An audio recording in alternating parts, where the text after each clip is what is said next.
Hey guys, this is miicrow. I spent a while putting together this sheet. This sheet is going to allow you to see how tanky and how effective you'll be versus certain builds, and also show how good your setup is in terms of tankiness overall. So if I were like 5 con, for example, my tankiness would be 100. If I go up to 200 con, I'm going to be 20% tankier. So there's stuff like that that you may have not known about that will allow you to kind of figure out what will be best for you to go on your particular setup. Starting off here, I wanted to talk about the best in slot perks, and then I'll jump to how to actually use the sheet. In terms of the best in slot perks, like next patch, health by far is the best perk just because it applies all the time, and it is consistently about as good as every other perk versus most builds. Grit ward is very good, especially in PvE, because in PvE people don't have base damage, or mobs don't have base damage, and that's where Grit Ward shines the best versus people with low base damage. The problem is those are the things that you don't really care about. Like, I don't care about taking damage from a heavy SNS tank, and that's where Grit Ward is best. But Grit Ward would be a lot less effective to a Fire Staff than something like that, and actually won't be very beneficial versus a Fire Staff or something like a Light BB or an Abyss Great Axe. So we'll go into that later. Shrinking Heals is also very good, only a PvP only perk, which is noteworthy, so you can't use that for both sets.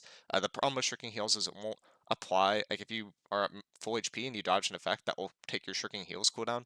Shrinking Heals is a pretty big heal. It's a 450 health heal and 1.5% of your max HP, but that won't always work perfectly. There are some other combinations with this where you can go Healing Breeze and you can heal for a lot more HP off of that. That's a ring perk, and you can go Tumble Shoes, which has like a kind of a built-in Shrinking Heals effect as well. Combined with everything together, this is a relatively big heal. You're going to be able to heal for basically uh, about 5,000 damage. I have a clip here that I could show of this happening, which is kind of funny. But if you look at this, the guy is like half HP, procs 1 Shrinking Heal, 4,800 health. So this is going to be like a really, really good setup for any duel, any 3v3. You can see it here again. He dodges one attack here and he just goes basically up to full. Like, it's just very, very good next patch, and I would recommend doing that for any kind of small scale build. So if you're a 1v1 player, if you're a dueler, if you're a 3v3er, if you like to play OPR but you don't like to be constantly healed or have to rely on healers, that's where Shirking Heals is the best. Shirking Heals falls off a bit in clump fights though, so if you're in a war and you're on point, Shirking Heals won't be the perk for you because you likely won't get the maximum effect of the heals. It will just go on cooldown, and it's not very good at preventing you from getting 100 0'd, but it's very good at preventing you from naturally bleeding out to random damage. So that's where it shines the best. Shirking for it, medium heavy, I think is also an A tier just because it's in a different bucket than base damage, so it just will actually work versus the builds that you want your defensive perks to work versus every other defensive perk just won't. So by just one, I mean they will lose most of their effectiveness. For example, if I am versus a light fire staff and I were to throw on, so this is 41.75 as a base reference. If I were to go Shrinking Fort, this goes up to 46. If I were to go Grit Ward, this goes up to 43. So that's like an example of like where Shrinking Fort is just better. So it's just like more effective versus the builds you actually want to live for, and just versus and just not get completely nuked. There's also Enchanted Ward. This is okay, but it doesn't work versus everything you want it to work, and most of the builds this will mitigate versus the most will uh not be very effective to do so because I'll have high base damage. So if I was versus a medium Abyss Bruiser and I had like Grit Ward is the same value as Enchanted Ward, like it's just not gonna do very much compared to other things. It's still decent, but it's not as good as some of these other perks that you could be running. So that's noteworthy. Conditioning is very good, but it's just very awkward to proc, so I don't think it's like generally worth going. You have to get hit once by an effect for the condition to proc. It won't proc off dot effects, it won't refresh. It's just a very awkward perk that probably needs some tuning, but it does go into a different category. It goes in this old fortify category, which is the best category to go for a defensive perk. So for that reason alone, I put it a little bit above some of these other perks. There's also elemental aversion, which is decent, but again, those builds will be over base damage cap. They're not going to be doing much. Physical aversion is pretty good, but most of those builds are pretty high on base damage as well, because if you're getting hit from a ranged player, they're usually going to be light, and then they're going to be stacking as much base damage as they can, and based off of that, physical aversion doesn't seem super strong, but seems okay. And then I put Shrinking Fort in the same tier as well because it will actually work versus those effects, but it's just not very good from a light player standpoint, so I would generally avoid running it. But they're all decent perks to run. So I'm gonna like walk through the sheet and like some of the conclusions I've drawn from it now. So con, it's just good to go. The health here is based off the con. Thanks to XR for helping with that. It's some fun math there if you want to look at that too. Health bonus. This is like if you had divine, or if you're over 200 con, you have an actual HP bonus. Or sorry, if you're over 5, is it 100 con? I think it's 100 con now. You have an HP bonus. That's where that's calculated from. Uh, there's armor here. So that's, I only have this set up for medium right now, but you can, if you know the armor values for your other classes, you can figure that out. It's just it's scaled differently to 700, so I was only able to calculate that for medium because of the 700 gear score perks were able to yield a medium combination off artifacts, and there's not a lot of other data in there without doing a calculation, and I didn't want to do that right now. Armor bonus, this is 200 con to get an armor bonus. A medium, kind of, that's whatever. Most of the stuff here you won't have to touch very much, like it's just like the con that you'll have to touch. This new fortify, old fortify, weaken base damage is the part you'll really have to touch. So if you have, say you have 20% gems, this would be 20% old fortify. You see your HP jumps from 21% all the way up to 51% or 151%. So it's like very, very effective to have effective gems. If you're near an SNS, for example, they will apply a 30% old fortify, and that's where your HP will jump up a lot there. So you're going from 21% all the way up to 172%, just very effective overall. New Fortify, that is your Shirking Fort. This is already kind of built in. You can just select that here and it will pull up Shirking Fort, so you don't have to worry about that. Grit Ward will be base damage. Every other effect will also be base damage that is listed on this tier list except for conditioning, so you don't really have to worry about that. I didn't put conditioning in here because I don't think it's like a very popular perk, so I didn't think it was worth the time to do, but you can add it in here if you want to manually. And then the fun part here is we have our setups. So we can look at how much we'll be doing damage mitigation wise versus a bruiser, an abyss bruiser, which by the way does like a lot more damage than a normal bruiser does, and a light fire staff. So if we looked versus a normal bruiser here, a normal bruiser, we'll just set this just as a reference, so we can kind of look back later and see how much our perks are changing.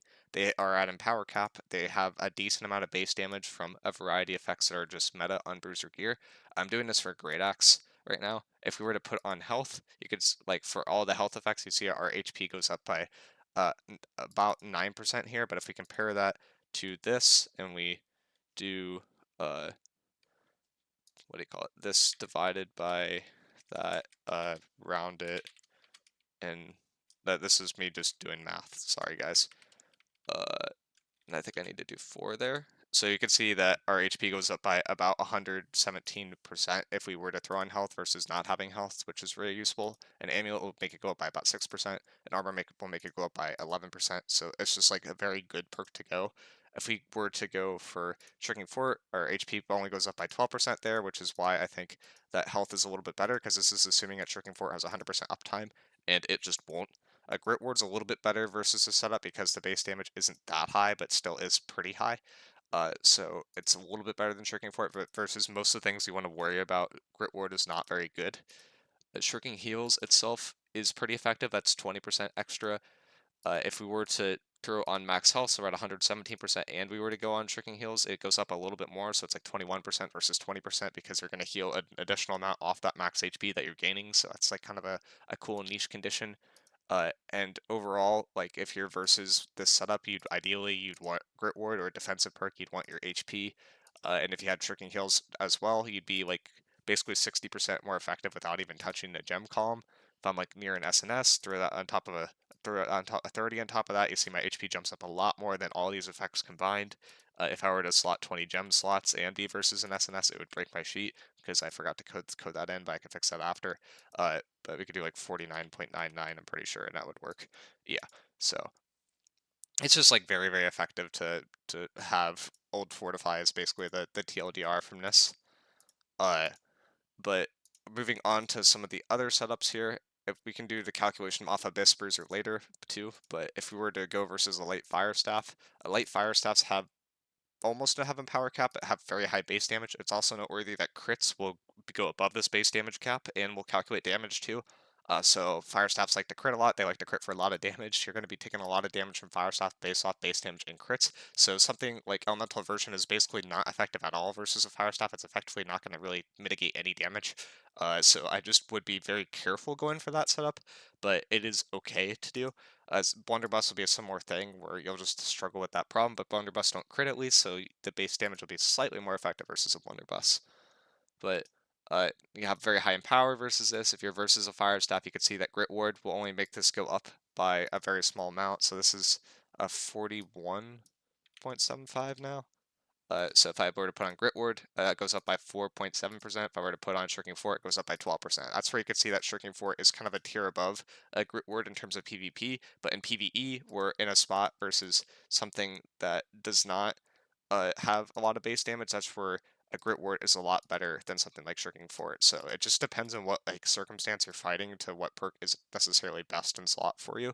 But in most circumstances for PvP players, you want to be going for Shirking Fort unless you're a light player, in which case light Shirking Fort won't be nearly as good as a medium or heavy because it scales off your armor and your armor is just less.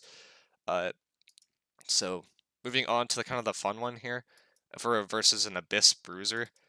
This is actually going to probably do more damage than a Fire Staff will, which is a little alarming, and a Blunderbuss, and also be tankier. So it's a very broken class right now in terms of if you go the Abyss, which is a new artifact if you haven't heard of it, that does 20% more damage. It converts all your damage to Void and lets you scale off of Int. So it's just like very, very good. I did a 300 con, 300 Int setup for this for in terms of the Abyss Bruiser, which is noteworthy. So it's just like that's most likely going to be meta now that because you could split evenly with Magnify, so you would be able to kind of max out in terms of a lot of your categories for base damage and maintain that grit uptime and be tanky because you're a medium and still hit the base damage cap because you're just have stupid high passive base damages off everything that's int related. It is noteworthy that if you're in light versus this versus medium, you literally just won't do more damage. You'll do the same damage as if you were in medium if you were in light for this class in particular. So moving on to like some of the fun calculations here, I've had so I'm at 40.33% versus this, right? And my original starting one was 21%. So I lost a third of my HP if I'm versus an Abyss Bruiser because they just do that much damage to me. Versus if you have your max HP, you're going to be up 17%. If I were to throw on Shirking Heels on top of that, I'm up 38%. So both of those in combination are pretty effective. If I were to do the same thing but throw on Shirking Fort, it will not nearly be as effective. If I throw on Grit Ward, it's not going to be nearly as effective. So Shirking Heals is actually better versus a setup than other defenses, assuming that you could heal up to full every time you proc the Shirking Heal effect, which is a pretty bold assumption. So you just have to be really, really careful about that. The other thing too is these effects will, the Shirking Heals will apply multiple times versus these effects will only apply well, Shrinking Heals will heal for multiple times, like back to back, versus some of these effects will have like an internal cooldown on them. So it could be better long term too if you have a sustained fight. But it's again like mostly like OPR 1v1 3 Shrinking Heals is king. Shrinking Fort decently effective versus the setup, but not great. Grit Ward not great. So just like overall, if you're versus this like a Abyss Bruiser, you like really just need to be conscious of what you're doing. If you're around an SNS, this is going to go up by to 68%, right? Which is just a lot more than any of these effects combined. So SNS still likely going to be meta. If I'm 20% warded to this, which I think most people are going to be between 15 and 30% warded to Void next patch, your HP will go up a decent amount. If I set this to 0 and I am just warded to it, my HP will go up by 17%. If I have 30% wards, that'd be a Void Pot and 15% ward. That would go up by 42%, which is better than all these effects combined. So honestly, your gems setup matters more than your actual defensive perks, but your defensive perks in combination can help with that. So if I had 15 elemental, I had 5% physical, and I threw on Shirking Heals, and I threw on Shirking Fort, and I threw on all the HP, which would be the best case scenario I could have. I'd go up to about 89%. HP, which is a 120% increase compared to what I would have normally, but it's still not very good because Abyss Bruiser just does that much damage. So just be very, very careful if you're versus this kind of Abyss Bruiser setup because it will one-shot you through an SNS. It is just very, very solid overall. Let me know if you guys have any particular questions about this. I tried to walk through a few cases, but if you want to mess with the values here, you can look up what's weakened, old fortified, new fortified base damage. I have some like links in my Discord in the resources tab that are very, very helpful. One that may be particularly helpful for you guys, I haven't updated this for new stuff, but this is an old thing that someone put together who no longer plays New World, who did a really good job on. But this shows what category everything actually is in terms of perks from a glance. I don't have to look up every single perk. There are some perks here that no longer exist, like we no longer have Siege Ward, rest in peace. But there are a lot of like helpful perks here and helpful passives that you get from the tree that you can kind of calculate based to determine how tanky you'll be versus certain setups. With that being said, I'll see you guys in the next video and have a nice weekend.